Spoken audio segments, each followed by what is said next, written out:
میرے نبی تشریف لے جا رہے ہیں، آواز آئی یا رسول اللہ، آپ نے یوں دیکھا،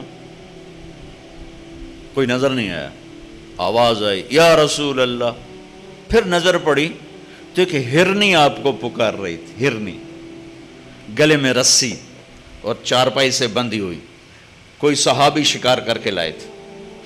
آپ قریب ہو گئے، کیا ہوا؟ کہا آپ کا غلام مجھے شکار کر کے لایا ہے، مجھے پتہ ہے میرے ساتھ کیا ہونا ہے، میرے چھوٹے چھوٹے بچے ہیں، آپ مجھے چھوڑ دیں، میں دودھ پلا کے واپس آ جاؤں۔ آپ نے کہا اگر تو واپس نہ آئی تو پھر اللہ مجھے جہنم میں ڈال دے، جہنم تو انسانوں کے لیے، ان جانوروں کے لیے تو ہے نہیں۔ تو آپ نے اس کی رسی کھول دی اور وہیں بیٹھ گئے، کیونکہ پرائی چیز تھی، وہیں بیٹھ گئے۔ وہ دوڑتی ہوئی گئی اور پہاڑوں میں غائب ہو گئی۔ آپ بیٹھے رہے بیٹھے رہے بیٹھے رہے، یہاں تک کہ آپ نے دیکھا وہ پہاڑ سے اترتی ہوئی آ رہی تھی اور آ کر یوں سر جھکا، یا رسول اللہ میں حاضر ہو گیا۔ وہ ذبح ہونے کے لیے تیار، میرا تاجر سچ بولنے کے لیے تیار نہیں، جھوٹ چھوڑنے کے لیے تیار نہیں، اسلامی معیشت مٹی تو سو آوے گی۔ آپ نے اس کو رسی سے باندھ کے کھڑا کر کے پھر وہیں بیٹھ گئے نہیں۔ دیر گزر گئی، وہ صحابی ہے جو شکار کر کے لائے تھے، وہ بڑے حیران ہو گئے کہ آپ میرے گھر، کہ یا رسول اللہ میرے ماں باپ قربان، اب کیسے؟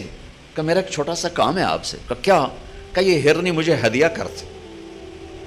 کہ یا رسول اللہ آپ کے لیے تو جان بھی قربان ہے، یہ آپ کیا فرما رہے ہیں؟ کہ نہیں بس مجھے ہرنی چاہیے۔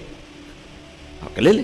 تو آپ نے اس کی رسی کو کھولا اور کہا الحقی باہلک، جا بچوں کے پاس چلی جا، سچ نجات دیتا ہے، جھوٹ ہلاک کرتا ہے۔ تو اس ہرنی نے نا آپ کو دیکھ کر یوں سر جھکا، آپ کے سامنے شکریہ کے طور پر، پھر تھوڑا سا گئی، پیچھے مڑی، آپ کو دیکھا اور پھر یوں سر جھکایا، پھر تھوڑا بھاگی، پھر آگے گئی، پھر پیچھے مڑی، پھر آپ کو دیکھا اور یوں سر جھکایا، اور جب تک وہ آپ کو رسپانس دے رہی تھی آپ کھڑے تھے، یہاں تک کہ وہ آنکھوں سے اوجھل ہو گئی تو آپ اپنے گھر کو واپس گئے۔ پہلے ان تاجروں کو ہرنی جتنا سچ سکھا دو، پھر اسلامی معیشت پر بھی بات کر لیں۔